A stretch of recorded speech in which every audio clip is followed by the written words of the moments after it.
Owen Morgan is an online activist. He has a couple of YouTube channels. One is just the Owen Morgan channel. The other is called Fireside Chats. And he is the author of a couple of new books that I wanted to talk about. They are about the Jehovah's Witnesses. Oh, yeah. We got to talk about the JWs. Owen Morgan, good to see you again, brother. How you doing? Thank you so much for having me. Yeah, doing really well. So I have to start with the basics. We're going to peel back the layers, but what have the Jehovah's Witnesses actually witnessed? Right? I mean, we're just going to treat everybody, including in some ways myself, like we don't know what the hell's going on. We know that they're out there, but who are the Jehovah's Witnesses? Yeah, so I wrote at length about their history. Technically, to answer the question, their name is a reference to a verse in the book of Revelation about witnesses, two witnesses, so on and so forth. The name Jehovah is kind of a sticking point with them. Really drives me nuts because it's not actually Jehovah. It was Yahweh. The name Jehovah was a method of preventing people from saying the real name of Yahweh for fear of blasphemy or, superstitious stuff. So anyway, yeah, Jehovah's Witnesses, they've been around since the early 1900s, the late 1800s, and somehow my parents got pulled into it in the, I think the 70s or the 80s, before I was born. Hang on just a second, Owen. God is he who cannot be named? No, God's okay to be named. They just mistakenly think that the name is Jehovah, not realizing that it's Yahweh. They come up with bizarre explanations for why they use the name Jehovah, but in reality, J's didn't exist until the 1400s or so, 14 to 1600s. So if you want to use the real name, it's YHWH, Yahweh, right? I'm reminded of that line out of The God Delusion, Richard Dawkins, where he was talking about the two major determiners of someone's religious faith. Where were you born? What was the religion of your parents? Was that true for you? Yeah, I was born in Connecticut personally. My parents, they were actually not really religious at all until my mom got sucked into Jehovah's Witnesses. Absolutely wild story. They were both in the Air Force. That's where my parents met. And my mom eventually got divorced from my dad because they were fighting a lot, basically. And I think 4 years passed. They were divorced. My mom starts studying Jehovah's Witness material. And she tells my dad, join the religion with me, we'll get remarried, because we want to get remarried. And from her lips, she told me, if you don't join the religion with me, you'll never see the kids again. Absolutely psychotic thing to say. But yeah, that was kind of how they got pulled in. I have two siblings that were born before they were in the religion, only 4 and 6 years old. And then I have one more sibling who was born afterward. And it affected all of us very deeply. All of us are out of the religion now. It had a negative impact on everyone's life. Isn't JW a patriarchal culture? What would your mom's role have been in the church? Yeah, very patriarchal. Women are expected to submit to men completely. They can't have any role whatsoever in teaching or administrating or anything, but they can be full-time door knockers if they want. So that's a privilege, I guess, women are entitled to.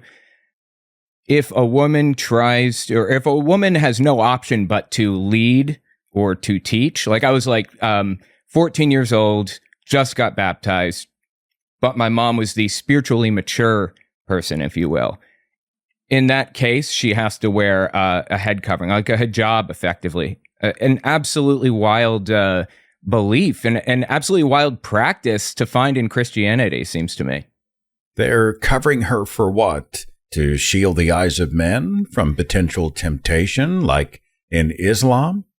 No, actually, I think it refers to a verse that says that women should cover their heads when they pray. Looking back at the verse, I feel like it's kind of talking about their hair, just having longer hair, but Jehovah's Witnesses have a completely different interpretation of everything. So you've written a couple of books, and I want to get into those. 100 Questions for Jehovah's Witnesses and Understanding Jehovah's Witnesses. Owen, I'm trying to picture you going door to door. Ding dong. Hi, I'm Owen. Would you like to hear about, I don't know, what do you say? God, the church? What's your pitch? Well, when I was in it, it's a little bit different today than it was when I was in the religion. I think I left in 2007.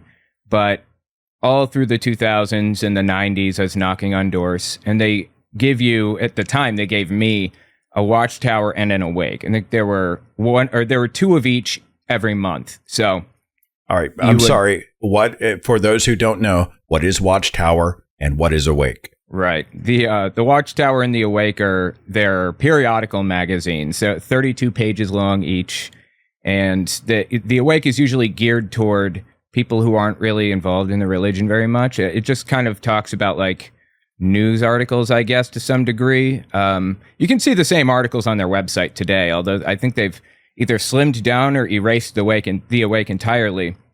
And the watchtower is geared more toward people that are already in the religion. But since I left, it got a lot more intense, and they really, they got a lot more serious about what goes into the watchtower. It's really geared toward Jehovah's Witnesses now. But I would pick out some story in the watchtower or the awake, if it was talking about how polluted the earth is, or how to raise kids or something. I would look for clues around the house. Did they have things toys in their yard? Did they have a nice garden? Things like that. I would go up to the door and I'd say, "Hi, my name's Owen Morgan, and I just noticed you have some toys in your yard. The Bible has some things to say about how to raise children. You ever seen that advice?" A 14-year-old's kid talking about how to raise kids to somebody. Anyway, that was the general pitch. And then it's like, piss off, kid. Door slams in your face. That had to have been just a pretty much point day by day, hour by hour occurrence. I can see the temptation. Yeah. I'm sure you're a nice guy, but piss off, Owen. You saw a lot of that? Yeah. Most of the time, people would just say not interested and close the door. They very clearly had just woken up. Kind of annoying to have somebody come around on a Saturday morning at 9 a.m. and waking you up after you just spent the entire week working. But usually they just say not interested and close the door. Every now and then I'd get somebody who wanted to debate some Bible principle, like God's name or the Trinity doctrine or something like that. And even rarer than that, every now and then I would get somebody who would accept the magazines, probably out of pity or something. Wait a minute. You had to know that people were irritated. You're coming up to their castle, maybe on their day or hours off. You're inconveniencing them. You're conscious of that. Don't you carry that baggage up to the doorbell? When I was in the religion, I viewed it as a mandate from heaven. I had to do this, and it was a privilege to do so because I was so much better informed than everybody else. I was given the opportunity to save their lives. And Jehovah's Witnesses for a long time believed everybody in the world has to hear the message of God before the end can come. I think they've backed up off of that a little bit, because how could they possibly? People die and are born every single day without ever hearing about Jehovah's Witnesses, especially like North Korea, places, China, it's banned. So anyway, yeah, Jehovah's Witnesses view it as a privilege ultimately, but I think they're backing off of door knocking a lot. I think they're realizing it doesn't really bring in very many people. So, well, not to belabor it, part of me wondered if it was about the act. It's not that you're racking up jewels in your crown, so to speak, by the number of conversions, but it was the act of obedience to go door to door. It was really more about you than the convert. Any truth to that? Yeah, I think that there is some truth to that. Although Jehovah's Witnesses have, the religion, the organization, like the structure at the top, the hierarchy, have very much backed off of it. When I was young, they said you had to get 10 hours of door knocking per month to be considered an active Jehovah's Witness. And if you're not an active Jehovah's Witness, you aren't invited to the parties that they hold, the talent shows, and all of the other social events.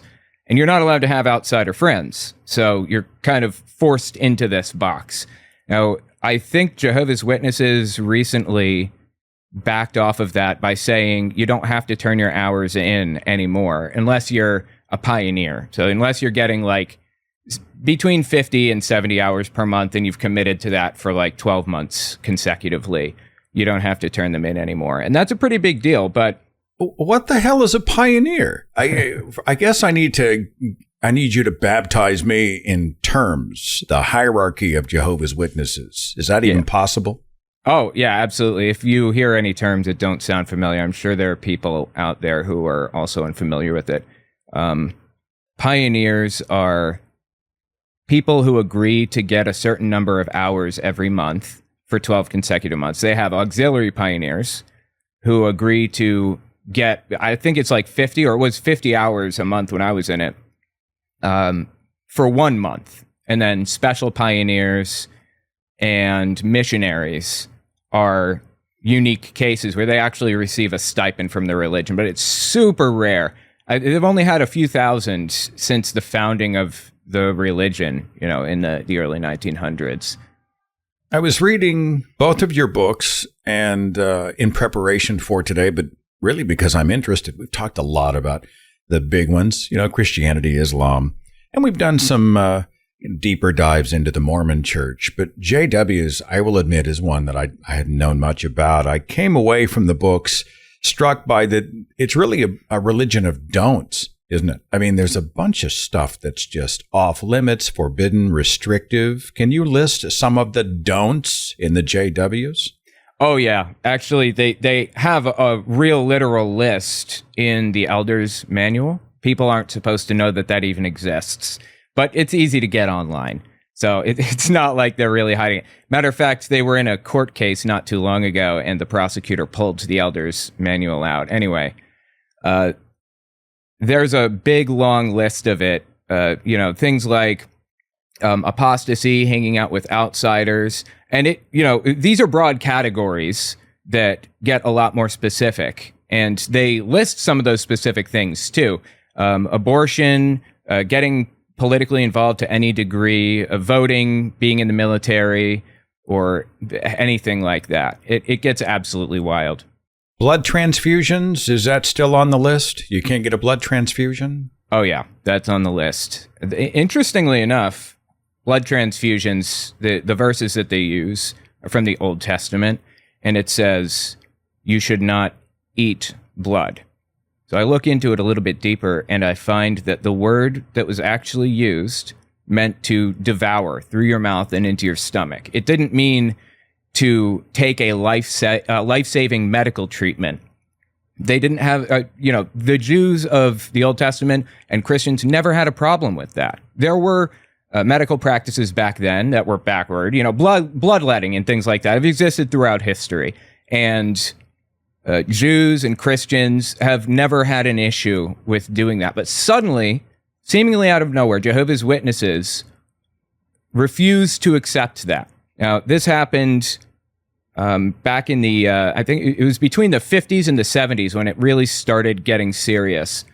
And I talk about it in the book. I have some evidence that the vice president of the Watchtower Society at the time, Fred Franz, wanted to make Jehovah's Witnesses feel like martyrs, feel like victims, and he wanted to get in the news. And he pushed the president, Nathan Orr, of the time, to ban blood transfusions for that reason alone. I don't say that lightly, because that's a pretty big claim. I found some sources on this, and I listed it. It was specifically a book written about the history of medical objections in religions. Again, if you want to find the sources, you can find it on my website, owenmorgan.com. Citations are all in there. Or just pick up the book because it's in there and it's rich. Tell me, Owen Morgan, tell me that you saw. I think this happened a few years ago, but they're still out there. The release on YouTube of these super creepy anti-masturbation videos that the Jehovah's Witness religion produced and distributed. You seen those things? Oh, yeah. Pillowgate. Pillowgate is what that was called. Definitely. I saw that. It was hilarious. Masturbation is the stroking or rubbing of the genital organs, commonly resulting in an orgasm. So, does a person have to use their hands to masturbate? For example, say a brother wears an undergarment that's so tight it rubs his penis as he moves around. He gets aroused and even ejaculates. Is he masturbating? Yes, he is, because he's deliberately stimulating his genitals, even though he's not using his hands. That poor guy drew the short straw, didn't he, given this talk? He had to really go into detail about when it's okay and not okay. Like, if you're rubbing up against a pillow, then it's a problem, you know? It was just absurd. And they talked about being gay. Like, is it gay if you are in a locker room with another guy, neither of you have clothes on? Well, that's not gay if you don't have feelings for the person, but... You know, what if you start giving them a massage? Again, not a problem, as long as there are no feelings. It's just absurd, these people. When I was younger, they had a Young People Ask book. I think they still have a version of that. And before the Young People Ask book, they had a book called Youth, Getting the Best Out of It. It was a red book. We had one in my house. And it's bad. They say... I'm sorry, we're talking about masturbation and a double entendre just flies across the room. I'm sorry. Go ahead, Owen. No problem. Yeah, the Youth Getting the Best Out. It actually said that you'll turn gay if you touch yourself, for real. It said that. And it said all kinds of other wild stuff in it. That was from the 70s and the 80s. They removed a lot of that, but they, you know, their view on gay people has morphed over the years into one where it's not like it's not really a fear-mongering type of thing where, you know, being in a locker room can turn you gay. It's not like that. Now it's more of, we understand that, you know, being gay is just something that people are, but if you don't stop doing it, then they view you as like the epitome of all evil, basically. You're sick and demented and need to be dealt with, basically. Now, when I saw these, you know, older, stuffy, straight-faced, largely white, suited men who were giving instruction, you know, about the prohibitions, and I'm watching these guys, I'm like, you know that these guys are all celebrating Palm Sunday, if you know what I mean. I'm just saying, the more they preach against it, the more you have to consider they're probably wildly hypocritical on that. I'm interested in the lack of education about what the JWs are. I've seen a ton of websites, but I hadn't seen a lot of books, which is another reason we're talking today. Tell me about each of the two, what they are, what they do. Start with the titles, if you would. Sure, yeah. The first one is Understanding Jehovah's Witnesses. It's a long book, and it's, you know, when I went into the book, my intent was to tell somebody everything they needed to know about the religion. Its origins from the 1870s onward to present day. And I wanted to describe the culture. Years ago, I was looking at, you know, memes and things like that about archaeology. I found a meme that said, you know, I had a picture of a thing, just a weird object, and it had two people on the side saying, look what I made. I made this. And the other person says, nope, don't say another word. I already understand. It's perfect. And archaeologists are like, what was it? I don't understand. Like, if somebody from the far future looked at some of our writings, we'd be talking about eggs. You know, we're eating eggs. But what kind of eggs? If they don't know the culture, they would have no way of knowing that we ate chicken eggs at this point in history. So I wanted to communicate the culture beginning to end to the best of my ability. For somebody who's never been a part of their religion, never even been to a meeting, I wanted to communicate it in such a way that they could seamlessly blend into the culture and understand the history of it. Not that they'd want to blend in, you know, seamlessly, but I wanted it to be available to people. So I go through the entire history of the religion and the culture, and I go through my experiences with the religion near the end. And then the final chapter is titled 100 Questions for Jehovah's Witnesses, which is also the separate book. The second book, 100 Questions, is 82 pages, I think. Just kind of a shorter thing. And it's kind of like, I intended it to be like the CES letter for Jehovah's Witnesses. Famously, a list of questions that the Mormons can't answer, the Mormon Church can't answer.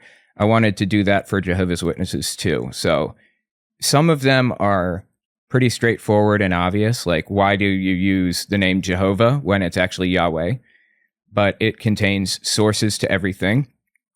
And also, I actually get into the weeds pretty deep. I talk about prophecies in the book of Daniel and their beliefs about a statue of Nebuchadnezzar and France and Britain battling each other and all kinds of wacky stuff. Do the Jehovah's Witnesses have their own Joseph Smith like the Mormons do? Do you have a cornerstone figure? Fascinatingly, the founder was Charles Taze Russell, and he was not really a great person. But the second president, the guy that came after him, was Joseph Rutherford, and he was just straight up bad. He was a womanizer, an alcoholic, and he took the religion effectively in a hostile takeover in 1917, immediately after the founder, Charles Taze Russell, died. He was the legal counsel.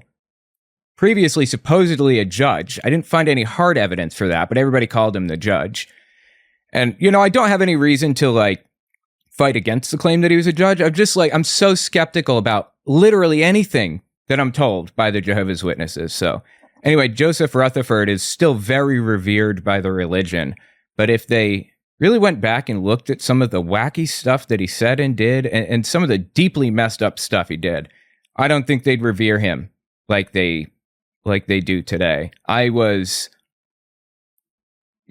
still a believer in the religion for years after leaving, but the thing that pulled me out seems inconsequential, but it was finding out that Joseph Rutherford had a mansion built and deeded to Bible characters and lived in it to keep it warm for them for years and years until the end. Beth Sarim was the name of it.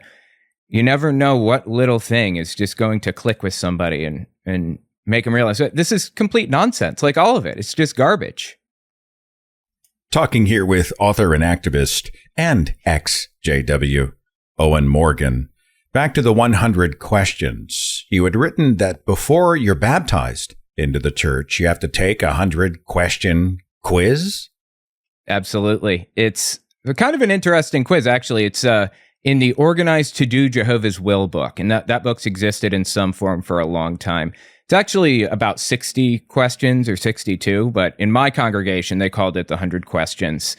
And it's just things to make sure you understand the expectations culturally and doctrinally. Things like, what is God's name? And should you have outsiders as friends? Should you marry outside the religion? And how does God feel about this and that? It's split into two sections, doctrinal and cultural. So I listed some of those in the book, just a few of the questions to give an idea of what each section was about and how they were structured. But yeah, I guess you could say that I tried to mimic that to some degree. I even mimicked in the book the way that the formatting, bolded questions with a little section underneath, Bible verses and everything. All right, well, let me see if I understand. And this was one of the challenges that you had for JWs. You ask, why do you hate gay people? I mean, would that be a fair way to phrase it? Is that too strong? No, that's not too strong. They absolutely do. I don't want them to get away with this, because a lot of the time, Jehovah's Witnesses, if you say they hate gay people, they'll refuse to accept that. They'll say, we don't hate gay people. We love everybody. We just don't approve of their lifestyle. I'm not letting them get away with that. They hate gay people. Over the past decade, even very recently, in the 2020s, Jehovah's Witnesses have released various articles in their magazines that have had absolutely bizarre, unbelievable stories. Like a story about a kid who supposedly lives in Australia, and the teacher in his school told the kids to separate themselves on each side of the room. One side that approves of gay people and the other side that doesn't. Like, who is doing this? Really? I'm sorry. I just can't believe that this happened. And the kid was, the Jehovah's Witness. He's the only one on the other side of the room that didn't approve of gay people. And they all jeered and mocked him and laughed at him in this fictional story. It's just wild that anybody accepts this without, any kind of evidence whatsoever. But after saying that story, after telling that story, the Watchtower said they're kind of like pedophiles in that they use an excuse that they're just born that way, and it's an unacceptable excuse.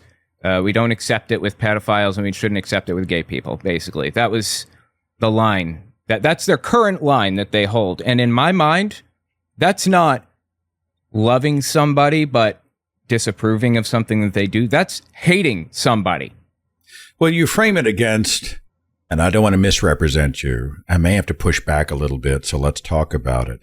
Sure. You're like, why would you hate gay people? There are only a handful of verses in the Bible that are anti-gay. We find them largely in the Old Testament. Jesus came with the new covenant. Jesus himself never spoke out against homosexuality. So the Bible really isn't behind you on your hatred of gays. Was that the position you were making? Yeah, it's kind of a controversial position, I guess. It's only mentioned in 6 verses total to any degree at all. Sodom and Gomorrah being one of them. It wasn't destroyed because of gay people, though. It was actually destroyed because of their ill treatment of the poor. It says so in Ezekiel. Then Leviticus 18 and 20 say that being gay is wrong. Those are the only 3 verses in the Old Testament that mention it. Leviticus is part of it had the Mosaic Law. That was part of the Mosaic Law. And we don't follow that anymore. The other 3 are in, I believe, 1 Timothy, 1 Corinthians, and Romans. And as far as I can tell, scholars recognize that it's not having long-term gay relationships that's being criticized. It's other things like pederasty, the practice of taking a young boy as a pupil and doing unspeakable things to him, if you will. That was denounced in the New Testament by Paul. That's what Romans was talking about. Romans 1:27 primarily. Well, I mean, if Christ shows up and he says that the Old Testament law will be fulfilled, and then you've got Paul, who is Jesus' guy, and he's writing in Romans that it is, a man loving a man or woman loving a woman is shameful lust and contrary to nature. And I think those are quotes. We could still say that those were sin and that God rejected those, and that could be sourced in the Bible. Someone could use the Bible to back that up, be it a JW or anybody else. I mean, I think that could be argued. Yes? Oh, absolutely. It could be argued. Generally, I try to argue more for progressive Christianity because I'm an atheist, of course. I don't believe in any of this stuff, but I feel like moving people from an extreme position to a more moderate one is kind of the approach that I've been taking over the past couple of years. But yeah, it is in there. It's hard to deny. I like the idea of moving people into a more progressive interpretation, or maybe just skipping over the weird and horrible shit altogether. I mean, I'm with you on that, but it doesn't change the fact that it's there. We can skip over human sacrifice and slavery and genocide, infanticide, hell, all that stuff, but it doesn't mean that it's not there. So I can see how JWs, if they were fundamentalists, could use the scriptures to excuse. So I was trying to figure out, how does that tactic help them to question their faith if they can always go back to the Bible and find anti-gay verses. But you're saying you're trying to push them into a different perception on those verses? Yeah, generally. In a plain reading of the Bible, say Romans 1:27 is the verse it's always trotted out. It's like the dead to rights verse about being gay. hard to deny. Men giving up their affection for women and lusting after each other, so on and so forth. But when you look a little bit deeper, which Jehovah's Witnesses pride themselves on, the fact that they look a little bit deeper. I mean, they don't, but the religion has looked a little deeper and discovered various things about the hellfire doctrine and the Trinity doctrine and things. When you look a little bit deeper, you discover that the original language is a little bit more ambiguous than just saying they gave up lust for women to lust after each other and things. It's more than just that. And I wrote about it specifically like that because when you dig deeper, you will find that the translations are all kind of different, and that the culture was different at the time and words had different meanings. So me not being a Greek speaker or a Hebrew speaker or Aramaic or any other language of the time, I have to rely on scholars, and a couple of scholars within the atheist sphere. Bart Ehrman had somebody on his blog to talk about this. He's talked about it on his YouTube channel, about how Romans 1:27 is not actually talking about gay people. Now, take the Bible in totality, 6 verses out of 32,000 mention it. I suppose you could say that's, okay. Being gay was not approved of generally, but I would argue that it wasn't the focus to any degree ever. It's certainly not by Jesus, and it doesn't. We don't understand the culture of the time adequately to make a judgment on what the Bible was trying to communicate. Actually, You write in the book that the JWs are a culture of codes. I'm reminded of those like Bible code books. I think there's some Bible code movies. And for those who don't know what I'm talking about, and people get really wacky on this stuff, is like you take every 11th letter out of every 3rd chapter and you add them up and you mix them up, and then you throw in some other ingredients, and voila, it comes out with 777 or the date of Jesus's return or some other hidden message. And the JWs have some of that going on, which I did not know. You want to explain? Oh, yeah. So Bible code, as you succinctly explained it, is the belief that you take the 6th letter in the 3rd verse of the, whatever, and add them all up, and it says Hitler will die in 1945 or whatever. They don't actually believe it in that way, but they believe they take verses from the book of Numbers, the book of Daniel, the book of Revelation, and they kind of squish them together to get a kind of a new interpretation or a new prophecy, if you will. And of course, they're qualified to do this because, though they deny it, they do view themselves as prophets, the governing body. So specifically, this came into play with their 1914 teaching. A lot of people probably heard about the 1914 teaching. They believe that Jesus came back in 1914 invisibly and picked the Jehovah's Witnesses as his chosen organization in 1919 after roaming around the earth for 3.5 years.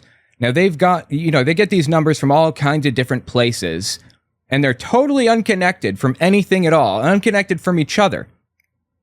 They rely heavily on the day-year principle, which is kind of one of those old Bible code things from the 1800s, where they believe that anytime the Bible uses the term yom, meaning day, or whatever, you can convert that to a year, or you can convert years to days. So anytime it says a week passed by, it really could mean 7 years, and they do this selectively. So they found a verse in Daniel that talks about 2,300 mornings and evenings passing by. This is apocalyptic literature, so you're not really meant to understand it as the reader, of course. That's just the style that it was written in. An angel comes in and explains it to you later. The angel was explaining 2,300 mornings and evenings will pass. And Jehovah's Witnesses, or their predecessors, the Millerites, took that and converted it to years. Now we're dealing with 2,300 years. It said days, like literal mornings. And it didn't even say days. It said mornings and evenings. How do you mix the two up? Anyway, they take random numbers, completely random, from random places. A lot of them come from the book of Daniel, and more come from Revelation. And they pick random anchor points throughout history. You know, the temple fell in 606 BCE, even though they're wrong about that. It fell in 586 BCE. Or they'll find the year that, I don't know, one of the kings ordered the temple rebuilt, 457 BCE. And they'll add these random other numbers that they found, 2,300 years or 2,540 years or whatever. And they find all this stuff all through the Bible and squish it together. I call that Bible code. I don't know how it could be confused as anything else. A few more questions for you, and I'm going to put links to the books in the description box because I found them impressive. I find them palatable and digestible for those of us who occasionally get overwhelmed by being introduced to whole religions in one shot. But who is this Tony Morris guy? You wrote about him. Who is he and why do we care? I did, yeah. I had a whole section devoted to Tony Morris. He's an ex-governing body member in the 1970s, 80s, 90s. You know what? I think in the 1970s, there's a guy named Ray Franz. It was the vice president's nephew. He was on the governing body. He was the last person to leave the governing body since ever, maybe. I'm not even sure that this has ever happened before. The governing body didn't exist in its current form, really, before the 70s, the 60s, the 50s. But Tony Morris and Ray Franz are really, by and large, the only two that have left. And Tony Morris left seemingly with like a whimper, if you will. It was just one day for 3 days in a row. They posted on their little news section, Brother Tony Morris is no longer one of Jehovah's Witnesses. And then they removed it and didn't say another word about it. And it's so baffling to, like, what did this guy do to be removed from the governing body? They aren't talking about it. Nobody can even find the guy.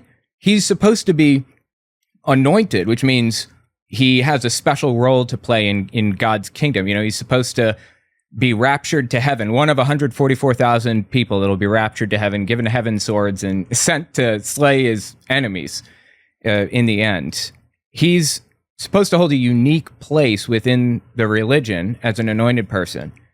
And as such, you're supposed to show up to the Kingdom Hall once a year and take communion publicly at something called the Memorial. It happens around Easter time. But he didn't. He's been gone for like multiple years now, and nobody has any information on him. He's apparently not showing up to Kingdom Halls, and he was a wild person. I think he turned the governing body into kind of a clown show, if you will. He was a field medic in Vietnam before joining the religion, and he saw some horrific stuff, as Vietnam veterans see. And that bleeds through, or bled through at least, into his talks. He would say he would describe in vivid detail, way more vivid than it needed to be, what was going to happen to unbelievers in the end. And it was pretty clear that he was going back to when he was in Vietnam, trying to patch somebody up. He also had a serious problem, or has, with tight pants and with gay people. Yeah, tight pants. It seems like a one-off thing, right? He mentioned pants shouldn't be too tight. Okay, we'll move on, I guess. Except it wasn't just like that. He harped on it over and over and over. It even slipped into the kids' cartoons, Caleb and Sophia. And it wasn't just women either. You think to yourself, well, he wants women to be modest. No, he's talking about guys. Young men, they're wearing these tight suits. The suit jacket's tight, and then the pants are tight all the way down.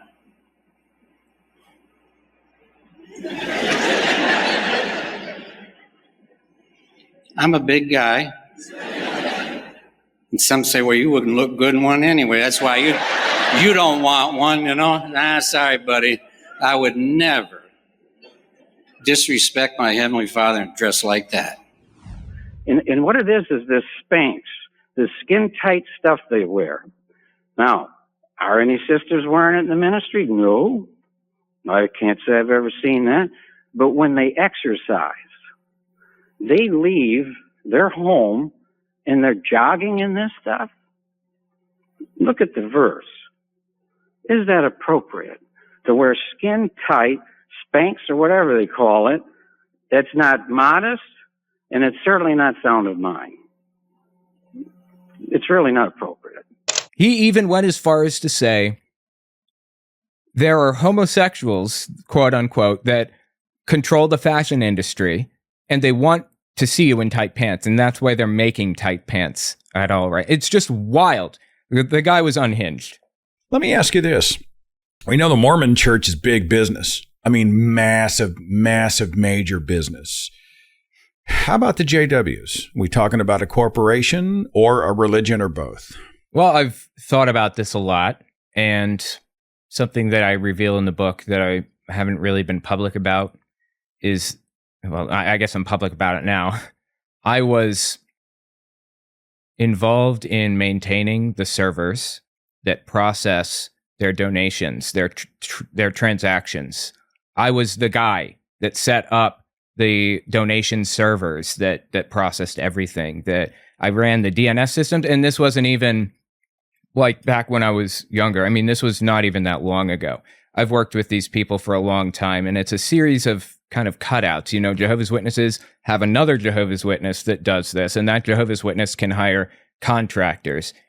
By doing so, the religion is not hiring outsiders. That's like very frowned upon. It's all in-house. Even their lawyers, by and large, are all in-house. But it is a corporation very much. And I think in the 2000s, they split the religion and the corporation up. And it may be the 2010s for liability purposes to like protect themselves from liability. Judges see right through that kind of thing. So it didn't really matter ultimately, but they are very, very rich in their own right. As you were saying about the Mormon church, Jehovah's Witnesses don't have a lot of cash, probably a lot of liquid cash, but they own every Kingdom Hall from here to Texas and beyond.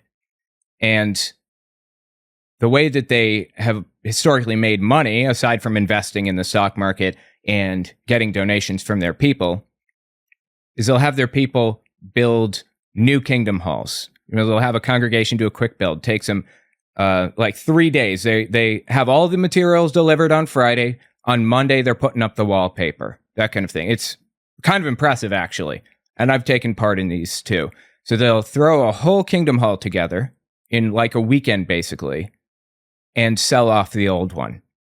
But they didn't really need to do that. They didn't need a new Kingdom Hall. Now, one of the most expensive parts of building a house or whatever is the labor. So really, they're getting free labor out of the Jehovah's Witnesses, and that is what pays for a variety of things. Some sexual abuse lawsuits that they've been subjected to that they've lost because of their mistreatment of the situation and everything. It pays for all of their stuff. I mentioned the creepy videos. There's certainly one that people have talked about from the Mormon church. The LDS authorities take you in for the endowment ceremony, forbidden to the public, certainly cameras forbidden. They didn't want anybody to know what was going on. Somebody snuck a phone camera in, and wow. Do the JWs have anything like that where they put on the creepy robes and, the ram's horn and chant over the Virgin? I don't know how to ask the question, but is there any of that stuff going on in the Jehovah's Witnesses? No, not really. Jehovah's Witnesses are very opposed to the quote unquote Freemasons, which is hilarious considering the founder, Charles Taze Russell, has a bunch of Freemason symbolism all over his tomb or his monument at his gravesite, but that's neither here nor there. Now, they don't really have anything like that. Although, when you're trying to get involved in the religion, it's a year or two long process that requires kind of an indoctrination into the culture in a unique way. You have to learn how they do everything start to finish until you've put on the new personality, as they call it. I'm not even being flippant here. That's the name that they've given it in their literature, the new personality. And they've kind of become clones of each other. Now, behind closed doors, when it's just other Jehovah's Witnesses, they can and do on occasion discuss more esoteric beliefs, like the fact that they believe that Michael the Archangel is Jesus, for example, or that Jesus was created by God and then Jesus created everything else. They'll talk about some slightly less common beliefs, but they're not really hiding anything from the public. It's just that their new personality comes out a little bit.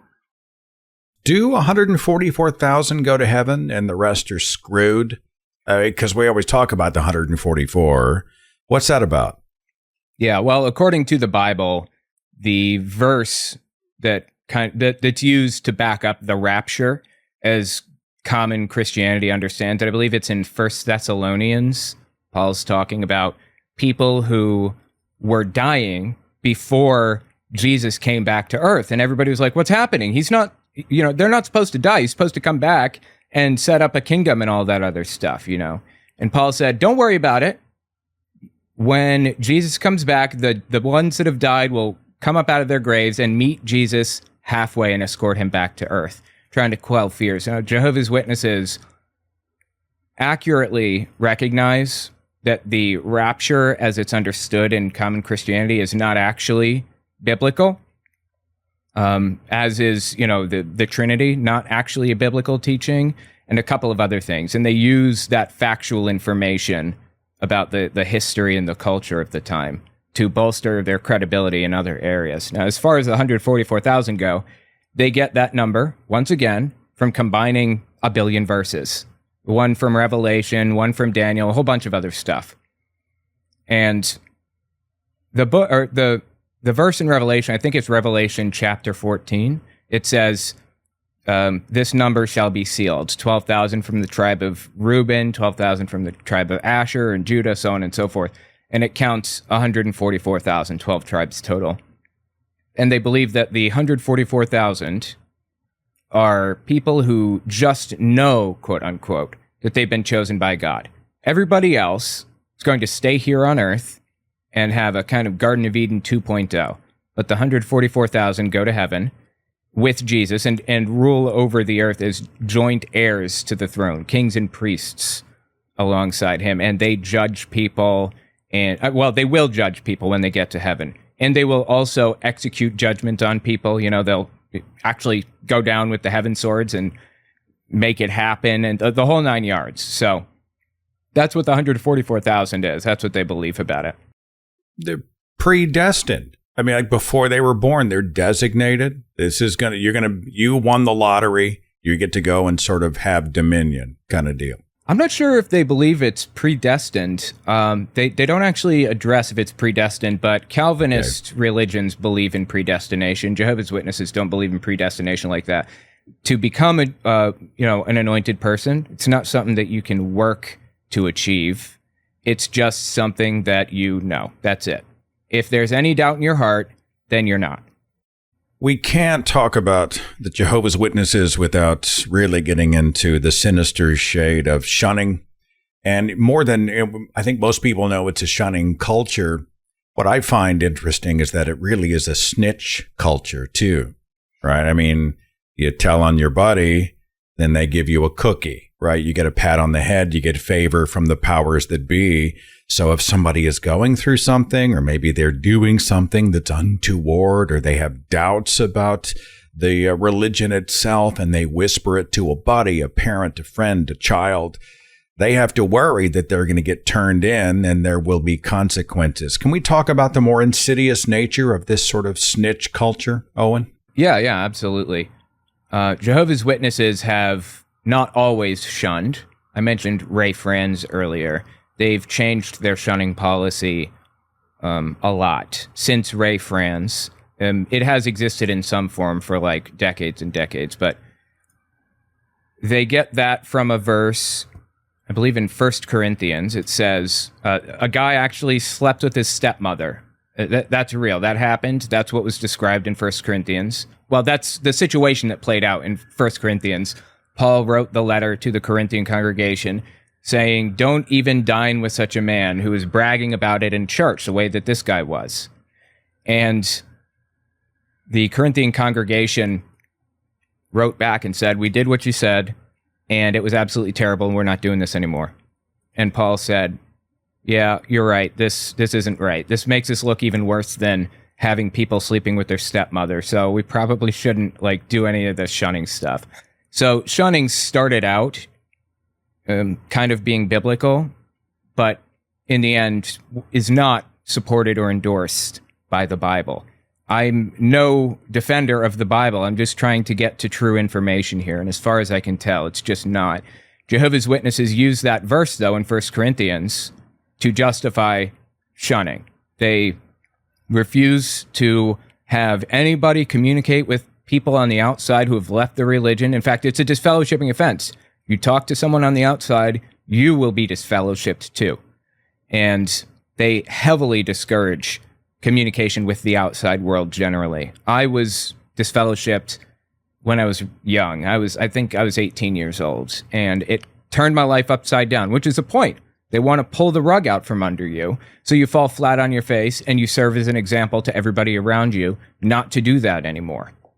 You get really heavy into your deconversion, deconstruction, whatever story in the book. But, I'm glad you busted out. How long have you been out of the JWs? I was homeschooled when I was 14, I was 12 years old when I started, and then until I was 16, I was homeschooled, and that meant complete and total isolation from the outside world. To answer your question more directly, I was 18 when I officially got disfellowshipped, but when I went to high school for the first time, got around people, I started doing things that might be disfellowshipping offense, like going to parties, hanging out with outsiders. I smoked a cigarette once. I drank alcohol, and that was unacceptable and led to my disfellowshipping. Now, again, as you said, I go through the story. There's a lot more to it than just that, but I go through it in the book. And after being disfellowshipped at 18 years old, being kicked out of my house, I was in 11th grade because I was held back a year from the homeschooling that I did. After being disfellowshipped in 11th grade, I had to drop out of school, and I had nothing and nobody. And I eventually, finally, pulled myself back up on my feet. And I think I was 23 years old before I really started questioning anything. Now, regarding the thing that pulled me out, as I said earlier, it was Beth Sareem, the existence of that mansion.